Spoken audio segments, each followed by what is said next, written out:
अवां चयो त जेका वाक़ियात सख में या मीरपुर ख़ास में पेश आया आहिनि, जमीयत उलमा इस्लाम जो वाज़े नुक़्ते नज़र आहे त हर हिक खे जीअण जो, रहण जो, पंहिंजे दायरे कार जे अंदरि रही करे पंहिंजे मज़हब ऐं मसलक जे प्रचार जो हक़ हासिल आहे। हा, हिक ॻाल्हि ते तमाम मकतब फ़िक्र जो इत्तफ़ाक़ आहे त को कंहिंजे शान में गुस्ताखी न करे।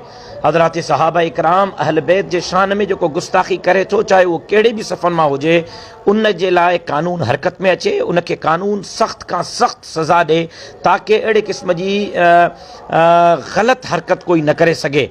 मां जमीयत उलमा इस्लाम जे कारकुननि खे हमेशह इहो पैगाम ॾिनो आहे ऐं अवां जे चैनल जे तवसुस सां बि इहो पैगाम ॾियां थो त अहिड़ा अंदोहनाक वाक़िया हिकु मुनज़्ज़म साज़िश जे तहत कराया पिया वञनि ताकी असांजी अमन वारी धरती सिंध में मज़हब, मसलक, क़ौम जे बुनियादनि ते झेड़ा थियनि, क़बाइली तकरार थियनि, लिसानी बुनियादनि ते माण्हू विढ़नि। उन्हनि क़बाइली तकरारनि खां पंहिंजो पाण खे लिसानी, मज़हबी, मसलकी तकरारनि खां बचाइण जे लाइ ज़रूरी आहे त असां साज़िशुनि खे सम्झूं ऐं अहिड़े क़िस्म जूं को हरकतूं करे थो त फौरी तौर ते कानून खे दावत ॾियूं। कानून कंहिंखे बि हथ में खणण जी इजाज़त न आहे। कानून उन जे लाइ मैदान ते अचे ऐं कानून अहिड़नि शरपसंद जे ख़िलाफ़ जेको आहे पंहिंजो किरदारु अदा करे।